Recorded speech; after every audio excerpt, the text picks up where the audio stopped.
Hello again, everybody. Welcome to the OCVarsity Football Prediction Show. Steve Fryer here with Dan Albano. We've been doing this for 11 weeks, really. This is week 10, but, you know, they call it week zero still. And, you know, despite all this, 11 weeks of it, my record, I've got 83 games right. Dan's got 84 right. Wow, that's pretty close. And there's a lot of close races to talk about here this week in the final week of the regular season. As close as the Dodgers and Astros. Very close, sir. Very close. Which will be over by the time people watch this, perhaps. But you know what? It's just as close as our little competition has been. So a lot of the competition. And you know what? It's fitting too, because this week a lot of the things we're going to talk about. It's about the coin flip. It's about the coin flip. These league races are coming down to the wire, Mr. Fryer. Yeah. There's there's already been a couple of leagues have already done some coin tosses for tied for second place. You know, three-way ties for second, three-way ties for third. So a lot of these games, there's a lot of playoff implications, a lot of league shuffling as they get their best, you know, foot forward and their best resume ready for the playoff draw that comes out on Sunday. All right, so let's get right to it. Thursday. Nice catch, by the way. Thank you very much, sir. Thursday, El Medina at El Dorado. El Medina is 2-0 in that North Hills League. Again, this is the final week of the regular season for everybody. El Dorado is 1-1 in that league. You know, El Dorado's, they got a win in their pocket against Valencia, which is pretty interesting. Sure. But I like, year in a row, yeah, I like El Medina in this game. You know, I just like their offensive versatility and their defense.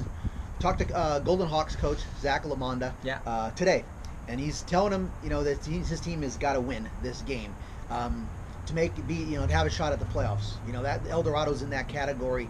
Some different scenarios come into play with the Breas and the Esperanzas of the world in that North Hills League. But I think clearly El Medina is the class of this league. We'll get a clear-cut victory, and it's going to send El Dorado into different scenarios. Catella's been the class of the Orange League the last few years. They're 8-1 and 4-0. They got to play Savannah, which is maybe one of the more surprising teams in county football. 6-3 and 3-1. Coach Tom Ritchie's done a really nice job with that group over there. All right, you're Italian. You should know that better than me. And so this game's at Glover Stadium. You know, I think Catella's going to go 5-0 again in the Orange League. Yes, I do. And Catella's going to roll to its 9th consecutive win. So you got to watch out Catella in the playoffs. You know, they lost their season opener to Kennedy and have run the table.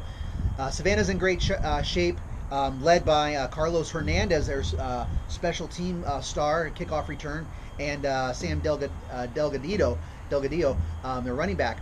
Savannah's got that second place wrapped up in the Orange League. So I think, but I think Catella gets the win here. On to the Friday games. Yorba Linda against Villa Park. This one is for the Crestview League Championship. Yorba Linda's battled a couple injury issues, and gosh, they're still doing really well. 7-2 overall, 2-0 in league. Villa Park's 8-1, 2-0 in league. Their only loss was to Servite. Villa Park rotating quarterbacks. I'm not a big fan of that, but defensively, including the defensive player of the week this week, defensively, Villa Park's got it. Yeah, I'm picking the Spartans, though I respect what those reigning division champions, CIF champs, Yorba Linda has done. Coach Bailey's, they're always well coached. They're very physical. They got some good running backs, but Villa Park's welcoming in these transfers, making it work. I think it's both those kids those quarterbacks, are sophomore and junior. They're making it work. Both college prospects doing what Dewson's doing, the only thing he can do. But they're starting to come together. I think they're a sneaky team to watch in Division 3. I like how you said about Villa Park welcoming in transfers. I think a lot of schools welcome in transfers, Dan. I think it's not just Villa Park welcoming them in. Someone got the door open and the mat right there for them. Maybe some flowers inside. Cypress against Tustin. This is a Empire League game. That Empire League game has been pretty wild and woolly. I know some teams that turn away transfers. It happens. But go ahead. I'm sorry. You've been having too much Halloween candy, haven't you, babe? Anyway, Cypress against Tustin. Man, and this is a good game. I like Cypress because Ashcraft and the quarterback and Thompson the receiver, big play guys. Tustin seems to give up some big plays in the passing on their passing defense, so I like Cypress in this one. It was a tough game for me to call. Tustin's kind of playing for they've lost 2 in a row. Cypress has really gotten a roll in the league. Tustin traditionally gives Cypress a lot of trouble. They're usually physical for Cypress, So you're picking Tustin. And I'm going to pick Tillers. All right. So we got one difference we disagree there. there. I like that. That's but good. that league is crazy scenario. Yeah. And I know one team that's rooting for Tustin's probably going to be Pacifica. Okay. Which I think was their next game. Speaking of which, Pacifica 8-1, 3-1 league against Valencia, 6-3, 4-0. You know, if there's anybody, if somebody wants to say you're not giving Valencia enough credit, look at me and I'll say, dang it, you're right. Because last year I thought they were goners. This year, you know, probably not. But here they're 4-0 in league, then go 5-0 in league and win the league title. And you know, I just like, you know, they don't have like all the big play guys, the big stat guys. You got Ben Jefferson at Pacifica, Sagastumi, who had such a great, little running back who had such a great game last week against Tustin. But you know what? It just Valencia seems to find a way to win these kind of games. Sure so I got to go with the Tigers. All right, I'm going with Pacifica. Yeah. I'm covering this game for the OCVarsity. So I covered Valencia in their victory against Cyprus, and they're right. They're so well coached. Coach Marujo's in the background making things, you know, helping out when he needs to. But Coach Gray's doing a great job. They're fundamentally sound. And I talked to Coach Vinny Lopez today, and they're approaching this as a playoff game. They got to win this.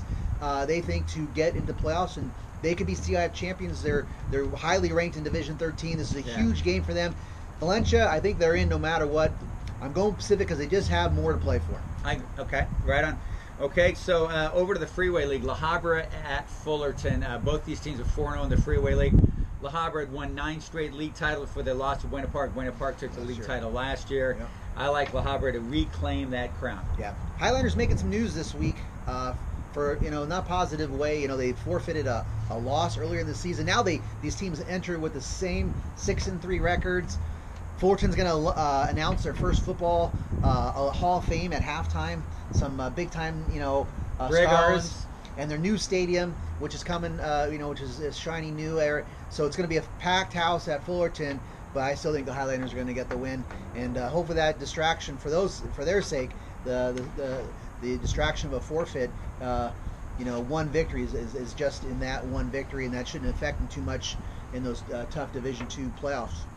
Corona Del Mar versus Woodbridge. Corona Del Mar 8-1 overall, 4-0 in league, and they are crushing teams in this league. Yeah. 2 shutouts the last couple weeks. Last week 70-0 over Irvine.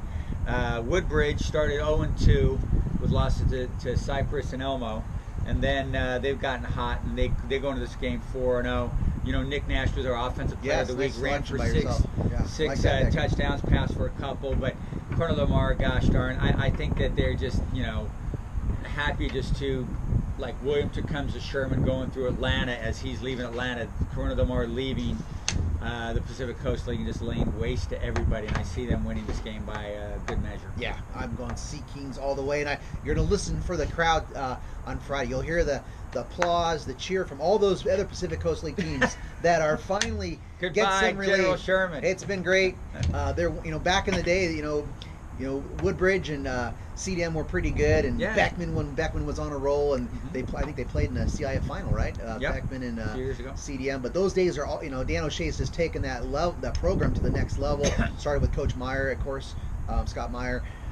They're ready for the Sunset League in football, and but this will be their last one, and you know, you listen for those cheers of the rest of the PCL. Bye bye. Even Portola will be cheering as they're getting ready for the Bulldogs. They don't have to deal with them. They'll be happy. Game of the week, San Clemente at Mission Viejo. This is the final regular season game for Coach Bob Johnson's illustrious career at Mission Viejo. He also coached at Los Amigos and some great years at El Toro also. Both these teams are 9-0 in league. They're 9-0 overall. They're 3-0 in league. San Clemente's got some dudes, you know, Costello on offensive quarterback, defense, Shippey, Croft, etc. Some great players. But Mission Viejo, they got better players dotted all over the darn place. I like Mission Viejo to win this game, and of course they're motivated to, you know, give Bob Johnson a final league championship in his final year. Man, the poor Tritons, what are they walking into? I mean, they're undefeated, had a great year, 9-0, and then they got to show up at Mission Viejo. There's going to probably be like 300 former Johnson alumni on the field. Yeah. The Diablos will be going crazy trying to win this game, and San Clemente, you know, I'm picking the Diablos, and San Clemente, you know, they're a very solid team. Yeah, good. They don't make a lot of mistakes. I talked to Coach Poston at Tesoro this week and asked him, what do you think about this game? And he said, hey, San Clemente doesn't make a lot of mistakes. They don't have a lot of weaknesses. Right. But he said athletically, they have Mission has the difference makers, guys like, playmakers. Elijah Griffin, Austin Osborne, Christian Lavelle. Even, guys like Mitchell and Keely Allen. Guys, even with they losing that great running back earlier this year, Jamari Farrell. So, Mission's the pick. Off to the Trinity League we go, Dan. Orange Lutheran against Santa Margarita Trabuco Hills. Orange Lutheran backs against the wall, 5-4 overall, 0-4 in league. Santa Margarita 6-3, 2-2. Almost beat Bosco a couple weeks ago. Beat J. Sarah in that exciting go for two bit of business last week. They're sitting at 2-2 in league. Santa Margarita in much better playoff positioning in Division One, but maybe Orange Lutheran, even with a loss, they still get in perhaps too. But you don't want yet this game is important because who you play in that first round will probably determine how this one shakes out. So I'm going with the Margarita. I'm going with Margarita as well. The Eagles, I think, turned a corner, and last week against J. Sarah, and Orange Lutheran's a proud program. They're not going to want to be 0-5 and winless, but I think they're going to the playoffs anyway, and they're going to probably get a brutal draw. Maybe somebody like Centennial Corona could be the draw, so that's why I probably think they might get. So I'm picking Santa Margarita. St. John Bosco at J. Sarah. It's going to be interesting to see how J. Sarah comes back out of this one after a really difficult, got to be an emotionally draining loss to Santa Margarita last week. I'm picking Bosco to win this game, but I'm very interested to see how J. Sarah comes through this. My podcast buddy Scott Barajas thinks that the Braves just are going to blow out J. Sarah, and I don't think that's the case. Even though J. Sarah's lost 2 in a row, they lost the heartbreaker against Santa Margarita, then they had a blowout against Mater Dei. They're at home, and they're a proud team. They got a steady quarterback in Matt Robinson. They can make some plays. I think they can be within a couple touchdowns. I think Bosco's going to look at it and see that they're thinking that J. Sarah up, and they might be, but I think it will be a decent game. You look at the comparative score between Bosco and Santa Margarita, J. Sarah. That's hopeful for the Lions, but I think Bosco's getting better these days with their young quarterback. I see that happening too.